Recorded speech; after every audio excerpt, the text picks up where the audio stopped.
Very good evening to you. Thank you very much for joining us right here on Diaspora Vybez. Remember, you can communicate with us on all our social media platforms. That's at TV47KE, or you might as well send me a direct tweet on my handle at Owino with the hashtag Diaspora Vybez. Without much further more to say, let's kick into the bulletin. Our sign language interpreter for today is Josephine Oko.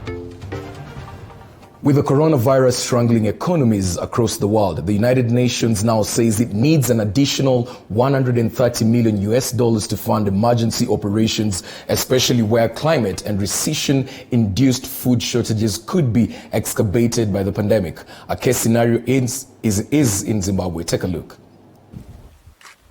The single mother of 5, Rebecca Kapera, feeding her family in Zimbabwe has already been made harder. But now the country's food shortages, driven by a devastating drought and cyclone last year and a struggling economy, look set to deepen. Because of the current food situation, combined with coronavirus, it will be difficult to get food. All borders are closed. Food transportation will be affected. It's now a big challenge for the food to reach every individual. Lack of access to food means more hunger for our families. The World Health Organization said on Wednesday that it needs $130 million to fund emergency operations in Zimbabwe until August, with country director Eddie Rowe saying they are trying to avert a catastrophe. There have only been 11 reported cases and 3 deaths due to COVID-19 so far in Zimbabwe, but economists predict it could be facing a second successive recession this year, as the pandemic shuts down large parts of the global economy. The mining industry, the largest single earner of foreign exchange, has already signalled that exports could fall by a quarter due to the effects of the new coronavirus. And with inflation at 540% in February, the WHO said the price of staple food was being pushed beyond the means of most Zimbabweans. Now, crossing over to Ghana, a fire has ripped through a slum in the country's capital, Accra, leaving hundreds homeless. This comes even as measures to prevent the spread of the coronavirus, especially in informal settlements, proves to be an uphill task.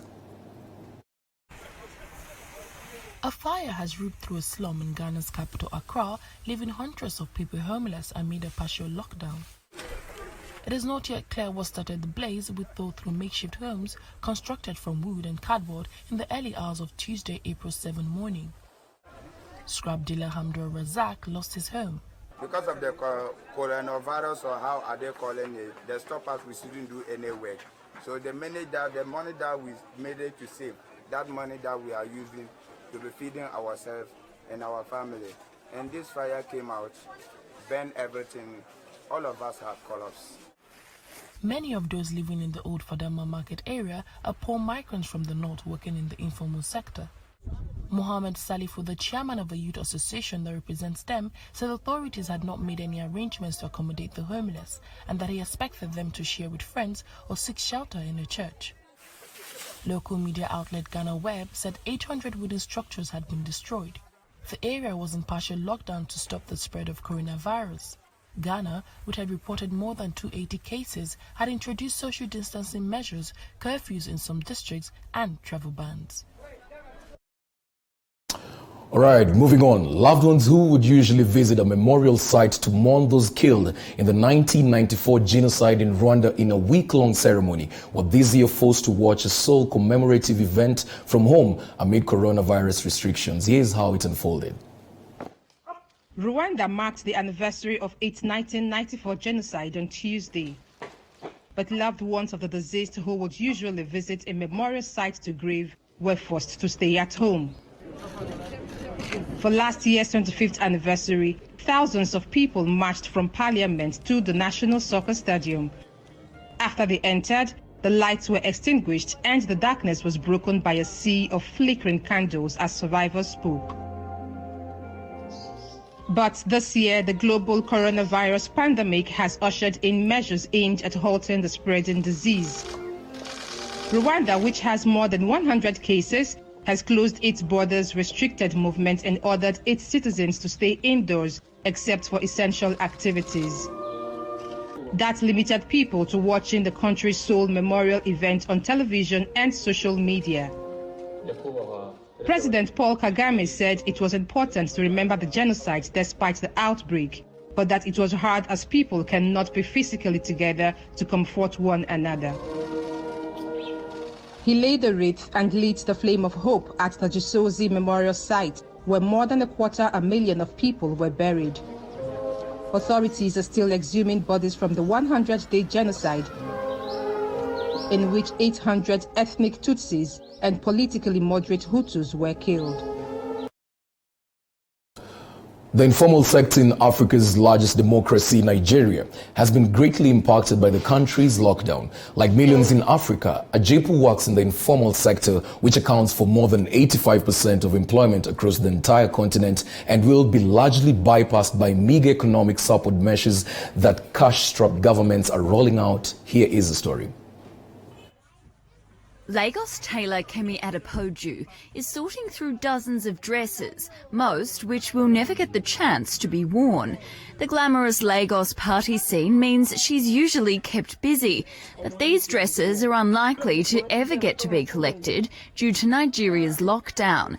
Like millions in Africa, Adepoju works in the informal sector, which accounts for more than 85% of employment across the entire continent, and will be largely bypassed by meagre economic support measures that cash-strapped governments are rolling out. The government should help us to end this so that people can have their parties. It is only when people organise parties that we get money to eat. We have nothing to sell. We are tailors. The government should help us. Nigeria's government says it has begun making cash transfers to the country's poorest households, but many hawkers and other informal traders do not have bank or mobile money accounts to pay into, even if they were eligible. But Abuja food vendor Tijani Bilakisuo is not interested in the cash transfers. The lockdown should take longer than it's supposed to. You know, people won't have money to purchase food again. So everything they'll be taking will be on credit and it will affect us a lot. So my prayer is that the coronavirus, like the COVID-19, should just come to an end before the 2 weeks break that has been given to everybody, so that everybody will go back to their normal life and work as they used to. The coronavirus crisis has piled more pressure on the Nigerian government's finances at a time when it was already struggling thanks to a slump in the price of oil. Still in Nigeria, the country has requested nearly $7 billion for multilateral lenders as Africa's biggest economy is already hit by tumbling oil prices. This move is aimed at trying to tackle the impact of the coronavirus epidemic. It's the commercial capital of the biggest economy in Africa, but Lagos has gone from gridlock to ghost town. It's a reflection of the financial damage being caused by COVID-19, and Nigeria is not immune. The country, whose revenues have tumbled amid falling oil prices, has requested nearly $7 billion from multilateral lenders to tackle the impact of the epidemic. That's according to Finance Minister Zainab Ahmed, who said the continent's biggest oil producer has asked for $3.4 billion from the International Monetary Fund, $2.5 billion from the World Bank, and $1 billion from the African Development Bank. She stressed that the IMF support would not be tied to a formal program and the funds would not have conditions attached, as they would be borrowed from previous Nigerian contributions. The IMF is making about $50 billion available from its emergency financing facilities, and the World Bank has approved a $14 billion response package. Africa's most populous nation, which has reported more than 230 cases of the coronavirus, is still recovering from a recession caused by the last week period in oil prices. On Monday, Fitch pushed Nigeria's credit rating deeper into junk territory, rating it at a B, and said it expects the crisis around the new coronavirus to push the country back into recession, forecasting that the economy would contract by 1% in 2020. Now to lighter stories. Every night at 7:30 Ouagadougou time, storyteller Kietengi Jared picks out a tune on his traditional kora and weaves a tale via Facebook Live to distract listeners. All this happens under the coronavirus curfew in Burkina Faso and beyond. Jared keeps his audience well entertained from the comfort of their homes. Take a look.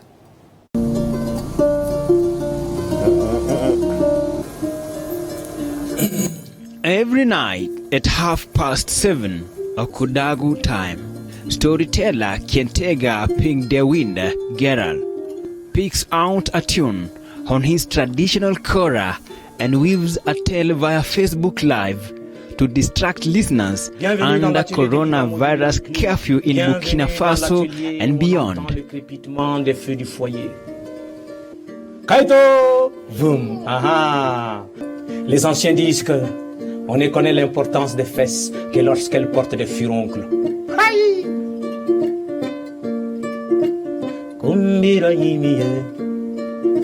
C'est très bien qu'en fait, à travers Facebook Live, je puisse partager ma parole, partager les moments de confinement un peu. With over 280 confirmed cases of COVID-19, Burkina Faso is the West African country worst affected by the global pandemic.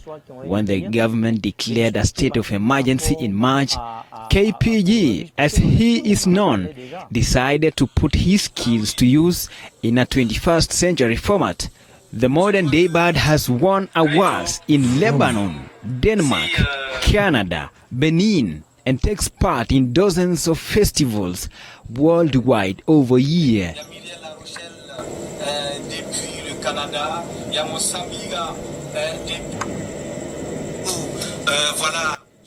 So when the government declared a state of emergency to fight the spread of coronavirus and imposed a curfew, he decided he would go live on Facebook to help his fellow countrymen, women and children stay safe and at home.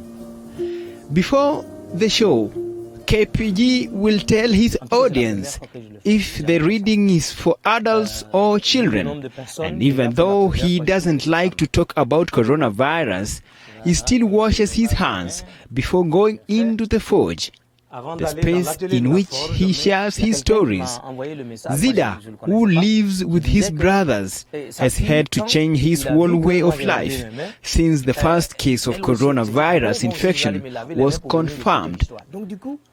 The government imposed travel restrictions, closed schools, colleges and universities, and imposed a curfew on March 21st. First, Zida stopped going to class, and now, like millions of people across the globe, he can't go out with his friends at night. So now he invites the neighbors for the green or get together, which is what the Burkinabé do when they sit around a pot of tea and nata.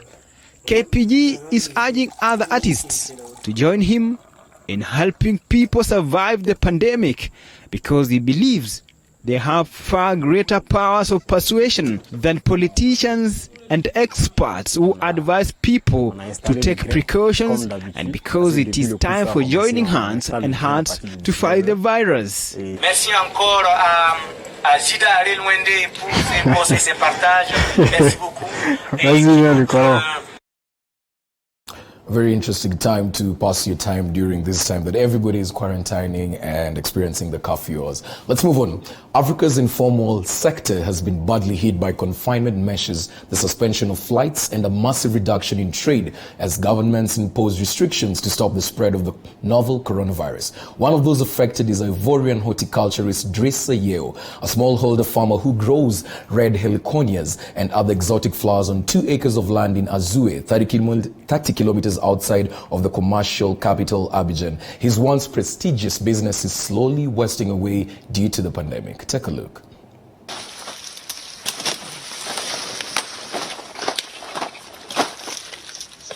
Ivorian horticulturalist Drissa Yeo is a smallholder farmer who grows red heliconias and other exotic flowers on 2 hectares of land in Azaguye, 30 kilometers outside of the commercial capital Abidjan. The crop is mainly for export to Belgium and the Netherlands.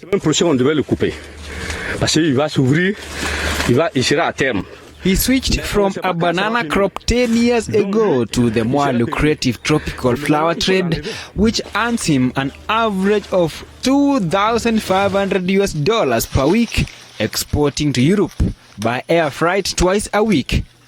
Since all international flights were suspended on March, Yeo's income has dried up, like the flowers that are piling up in a yellow heap on the side of the field.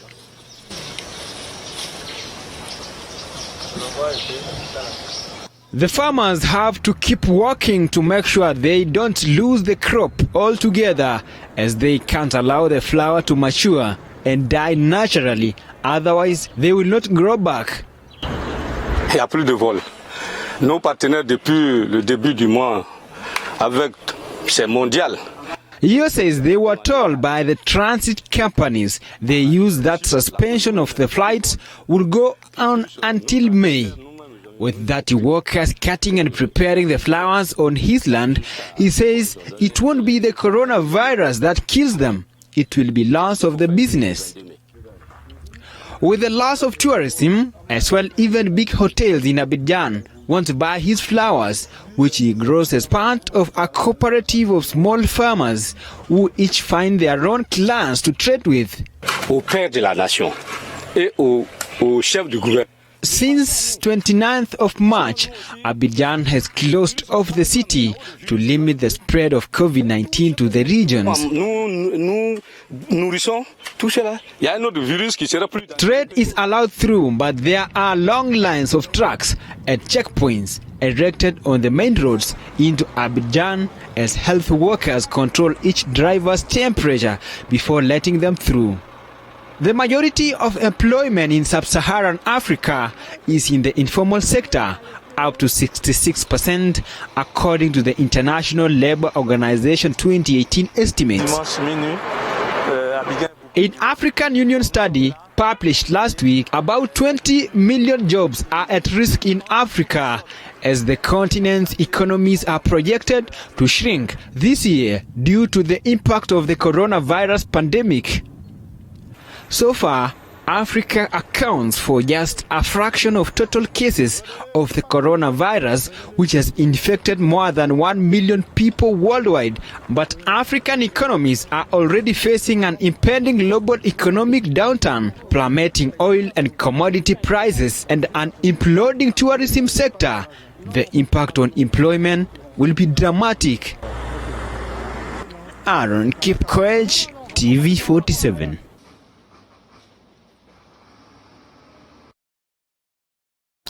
All right, ladies and gentlemen, thank you very much for staying with us on this first beat of the show. At this point, we'd love to take a short break, but don't go away. When we get back, we still have a lot in store for you. Do stay with us.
For more inquiries, please email ads@tv47.co.ke or simply call us on 0748 205 604.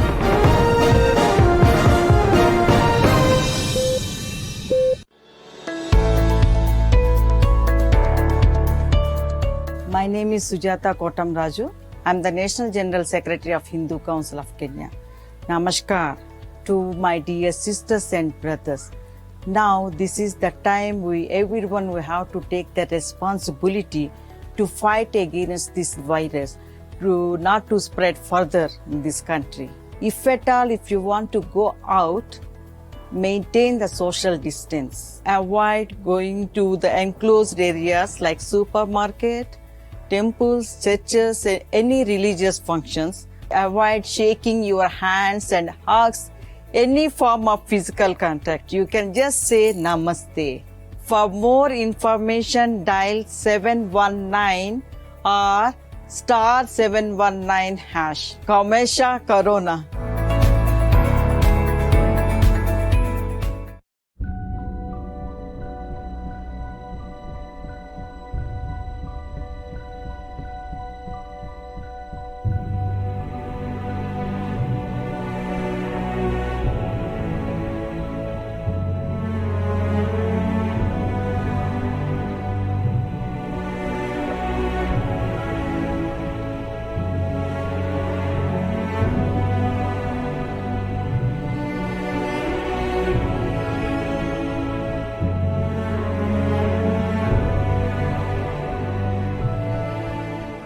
The All Saints Cathedral, Nairobi invites you for a televised Good Friday service on the 10th of April this weekend.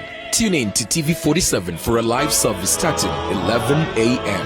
Worship with us from home as we commemorate the crucifixion and the death of Jesus Christ. You can get TV47 on Bamba, StarTimes, GoTV, and all free-to-air set boxes.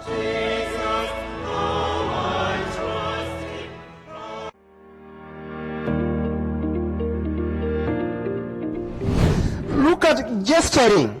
It is on the same point of affirming.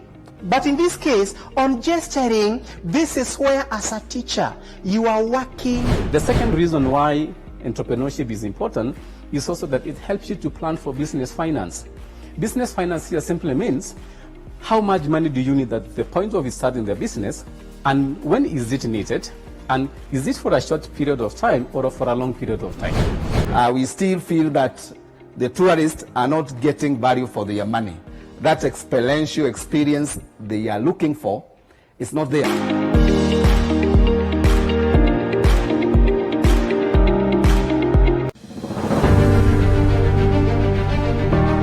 The coronavirus pandemic has not just infected thousands of people around the world. Sadly, thousands of people have also lost their lives. The virus is here in Kenya, and unless we do something about it, thousands may die. Our healthcare system cannot bear the burden of this virus. If too many people become infected, we all know that our healthcare system will not be able to handle the pressure. We stand to lose many, many lives. You, me, or our loved ones could lose our lives. To avoid this from happening, you and I have a part to play. Sanitize your hands. Wash and disinfect your hands regularly. Wash your hands frequently with soap and water. Don't touch your face. Please observe social distancing. Avoid going out of town or being in groups with so many people. And most importantly, you must stay at home. Please stay at home. Stay home. Don't go out to meet your friends. Stop your children from going out to play in groups. In fact, limit anything that takes you out of the house and follow government directives. Please let us follow government directives. Stay at home. You must stay at home. Dear Kenyans, stay at home and save lives. Stay at home and save lives. Stay at home and save lives. I beg. Stay at home. Let's stop the spread of coronavirus. Care for me as I care for you, and together we will beat this thing. Stay at home and save lives.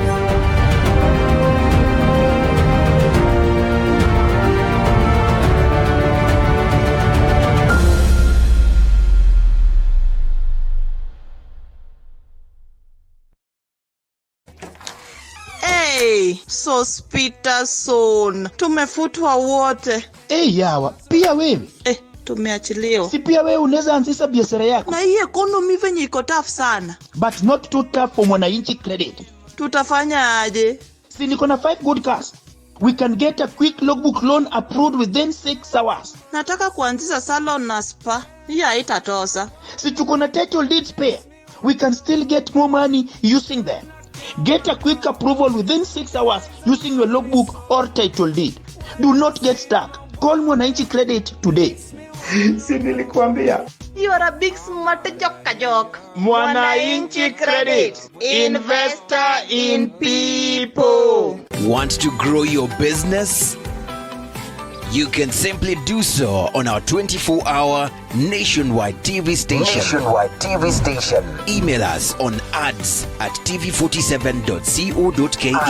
ads@tv47.co.ke. Or simply call us on 0748 205 604. 0748 205 604. Talk to us today, because the growth of your business is our business, right here on TV47.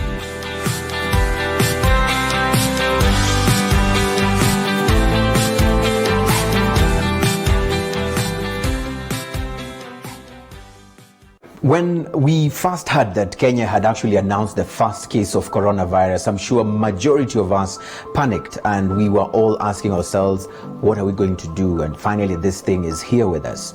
I'm sure even today, as these numbers continue to increase, we are worried as a nation.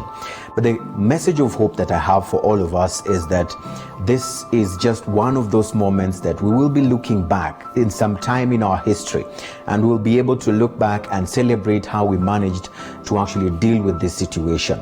To those who are actually in employment, I'm sure and I feel your concern about, whether your job is still safe, whether you still have that particular job. I've heard and I've read of several media houses, several companies that have even had to take pay cuts.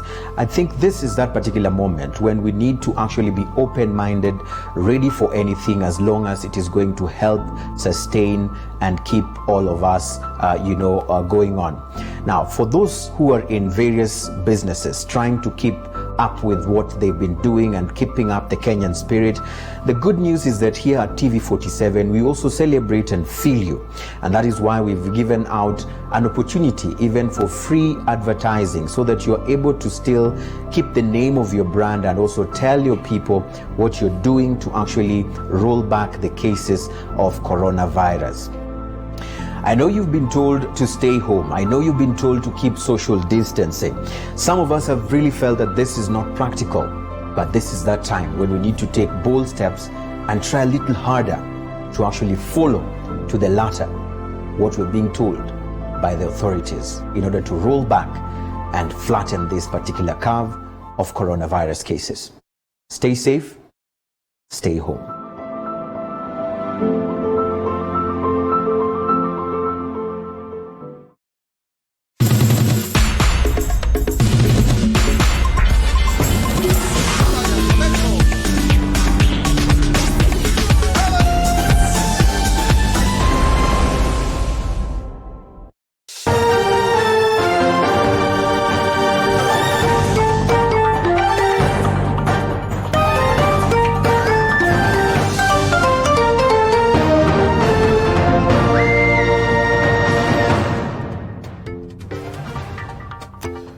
All right, ladies and gentlemen, thank you very much for staying with us right here on Diaspora Vibes. If in any case you're joining us, the platform that you can use to communicate with us, it's at TV47KE across all the social media platforms, or you might as well use the details on the bottom right of your screen. Let's now move on to the next segment. Sports is a big part of who we are and accounts for a big percentage of our day-to-day lives.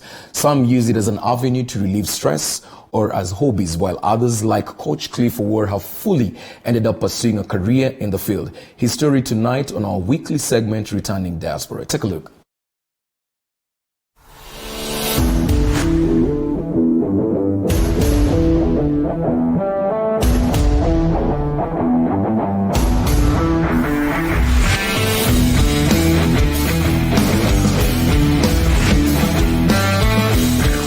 Hi guys, thank you very much for joining me right here for yet another episode of Returning Diaspora. Now, as you can see, I'm already changing because it's about to get sporty.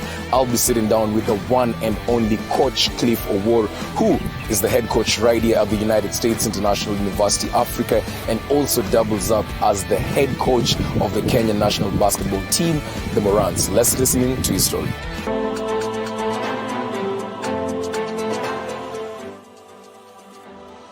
Just as you said, and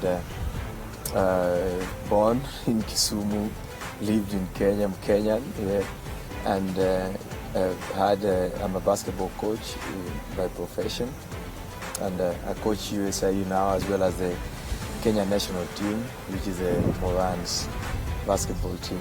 All right. Otherwise, I also work with young kids just to mentor them, and I run different basketball camps around the country. All right. Now, definitely the reason as to why you're in the segment is because you're returning diaspora. At some point, you lived in Kenya but exited to Rwanda. What was the inspiration behind this? Why did you leave your home country and moved to Rwanda? At some point in time, I'd always desired to coach out of the country. It's something that I'd always dreamt for, and when the opportunity came up in 2005, I decided I wanted to go and try it outside there and see if I could really make an impact. Because by starting out somewhere close to home, it would also help open up avenues to go maybe further out in Europe or in the States. So that's still my dream, and still working on it. Right, so you went and you coached different teams in Rwanda, basketball teams, that is, and what was different? I mean, basketball is a big sport here, but it's a bigger sport in Rwanda. What is the basketball scene and what's different from us? I think one of the things that was very different is the level of support that the Rwandan teams, especially the federation, the government, and also the team itself. I was coaching APR Basketball Club, which is an army side, and when I first joined them, they would really give me opportunities. They would listen to what I would tell them. At this level, we need to make this kind of changes, and they would really administratively support those courses, and it would really help in the changing of our game. Now that was the time and stay in Rwanda. Finally, it reaches a day and you decide it's time to come back home. What inspired this whole move back home? I think it had come, I just felt things were not getting, there was not moving it to another level.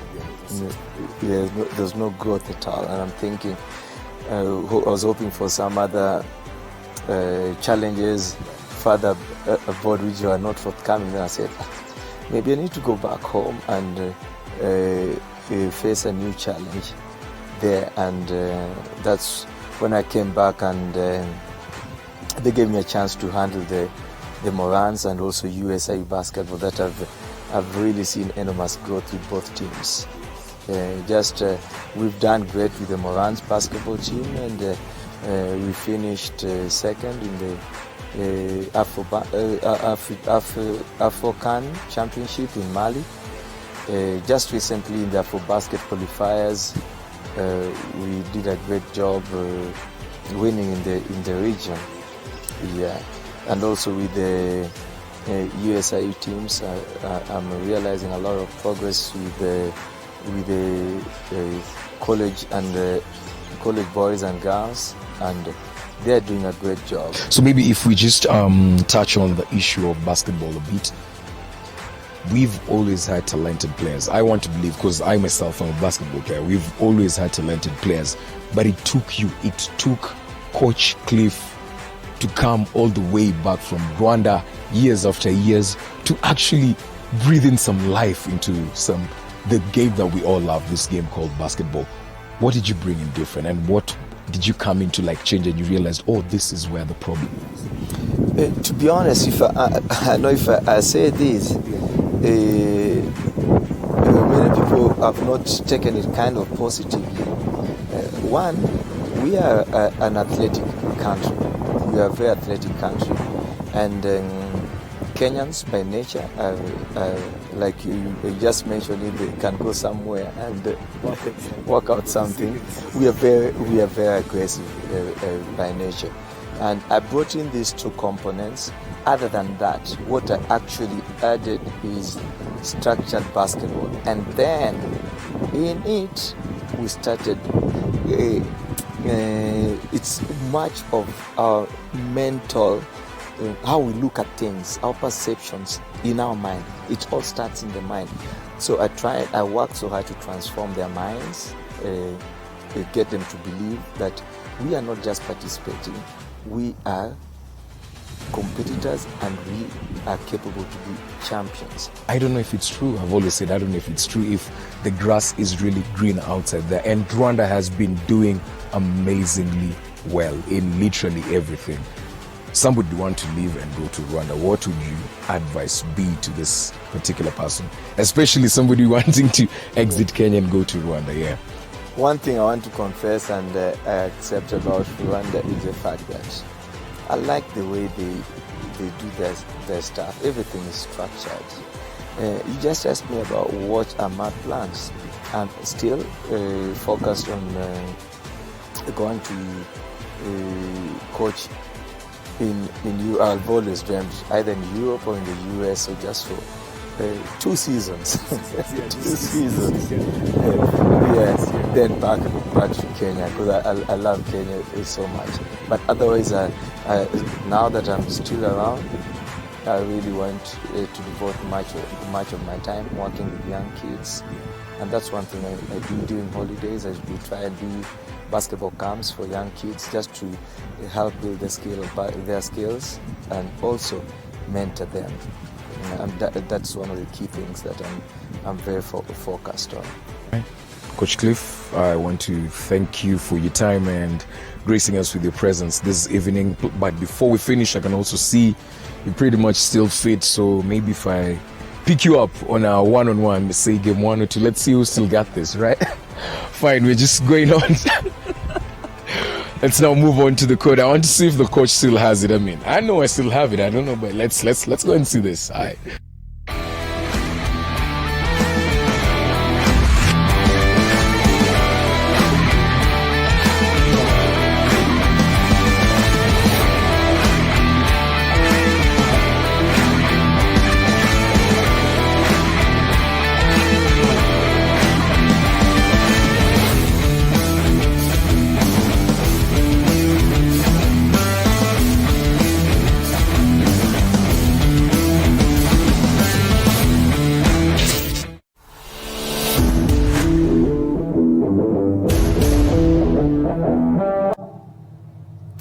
Very interesting piece over there from Coach Cliff. He took some time and worked on himself in terms of the basketball game, exited to Rwanda, did his thing and came back to the country and is doing amazing stuff with institutions that are here locally. And in light of that story, I'd love to now cross over to Rwanda, Kigali, where we have our correspondent Diana, just to get a roundup on what the situation is with regards to the sports industry. Diana, can you get me?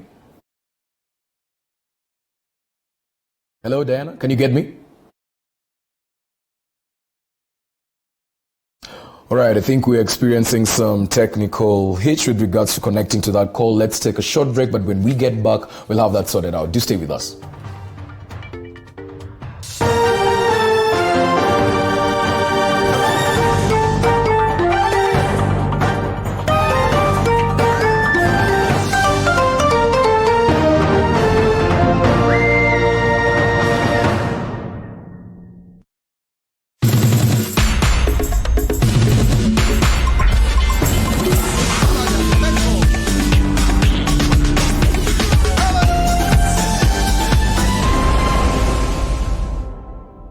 Want to grow your business? You can simply do so on our 24-hour nationwide TV station.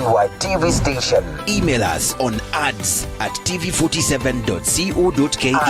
ads@tv47.co.ke. Or simply call us on 0748 205 604. 0748 205 604. Talk to us today, because the growth of your business is our business, right here on TV47.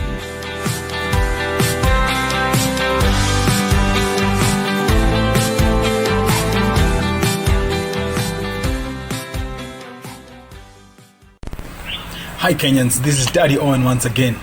I'm here to make a very, very important request. As in, for us as Kenyans, we know this thing that has come, it's not something that has been brought by Kenyan government or anything, but it's something that is affecting the whole world. So where we are right now, we need to just adhere to the rules and the regulations where the government is saying stay at home, self-distancing, quarantine if you are affected or something, and at the same time, if you have nothing important or something that is not even necessary to go and do anywhere in a congregation or in town or anywhere, just stay at home. And when at home, make sure you wash your hands. This thing is serious. The government knows that this thing is very, very serious.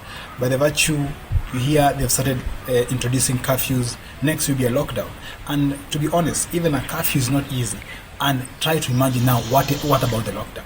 So for all of us as Kenyans, let us not create a narrative right now for them versus us.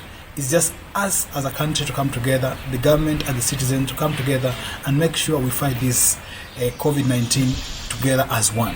Because at the end of the day, the government knows we don't have the capacity to hold or to even to host the patients who will come in numbers if you're all of us infected with the disease. So kindly, let's adhere to government's rules. Of course, I don't support police brutality, but I'm just saying, just make sure, avoid all these unnecessary confrontations with the government, with the police. Stay at home. The curfew is just around 10 hours. Within the 10 hours, make sure when you're out during the day, plan your day well, go home early, make sure you're at home when it's necessary. At the end of the day, if we come together, we shall overcome. Daddy Owen once again.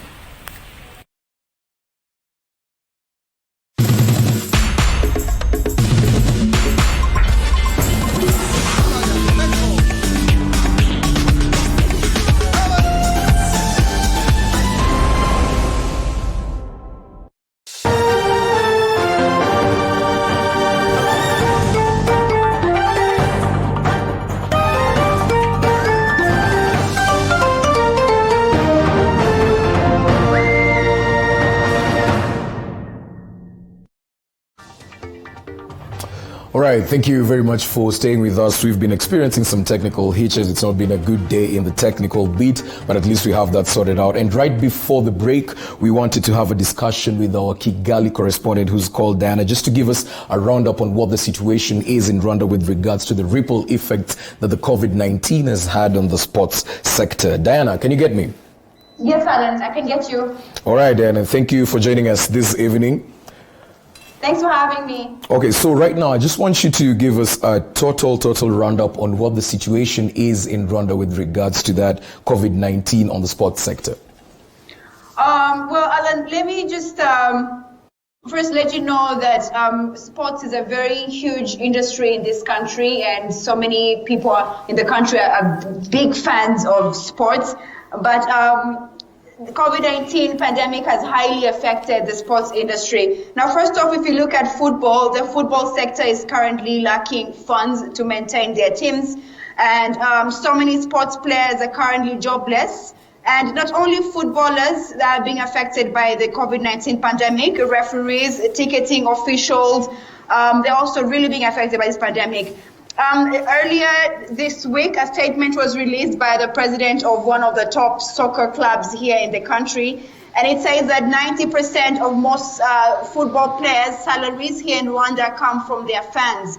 So an estimated amount of 15 million Rwandan francs is received from just gate collections when they go to one of their sports games. Okay. And then the club has also the club that this man is coaching, called Rayon Sports, has come up with a campaign to raise funds from its fans during these hard times.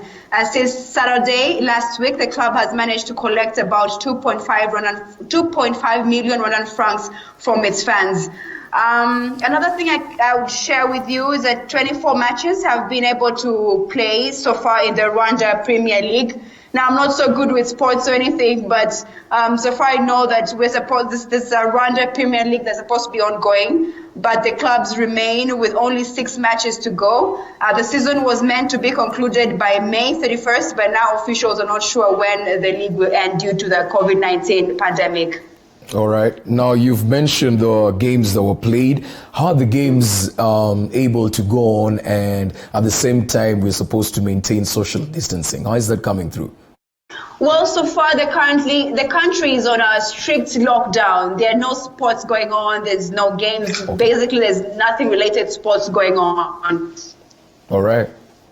Yeah. Okay, fine. So at least that's what we wanted to get on the roundup on what sports is in the country of Rwanda. But just before we end this, I want to ask you a question on a lighter note. How are the players coping with challenges and everything that's going online? Is everybody keeping up with the TikTok fever? Well, I wouldn't say, just like I mentioned earlier on, they're being affected mostly financially. And I wouldn't, because 90% of the salaries comes from the games. Yeah.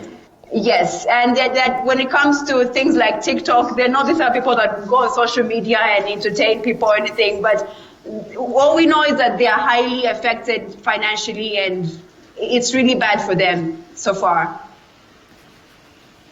Okay, now even in the midst of this lockdown, we still have ways and creative ways and alternative ways that players can engage their other players. Like you've seen in the States, different players, say for example in basketball, they're taking part in online games and competing with each other over the online platforms for cash prizes. What other alternatives are players and pro athletes in Rwanda using as of now? As of now, honestly, there isn't much they're doing. There are no any alternative activities they're carrying out so far. But all I can say that there's a lot of discussions on how the sports industry can get back on its feet. All right. Yeah. And just before we wrap up, you've definitely had interactions with different personalities and officials in the sports sector. With the rumors that are going on, or what that you've had on the streets, so to say, when is the earliest that you can see business resuming to normal? Well, if you look at the number of COVID patients that are getting better, that are recovering, I think we're doing really well. Okay. So last week, there are 4 people that recovered this week. So the number of people that are recovering is starting to increase, and the number of people that are getting sick and going under isolation is getting smaller. So we're just hoping by perhaps next month for things to go back to normal, businesses and everything. The initial 2-week lockdown has been pushed to April 19th. Right. So we expect the lockdown to end on April 19th. But if things don't go so well, we're just hoping for everything to go back to normal by next month. All right, Diana, thank you very much for your time. Thank you to Allan. All right. That was our correspondent from Rwanda, Diana, and she was just giving us an update on what the situation is with regards to how the sports industry is operating in Rwanda as of now. And we wish them the very best of luck as a country and as a nation in terms of cooperating with this pandemic. At this point, ladies and gentlemen, we'd love to come to an end to this 1-hour ride that we've had since 9 p.m. As usual, I've been your host, Allan Owino. Until next time, be good, stay safe, and spread nothing but love. Thank you.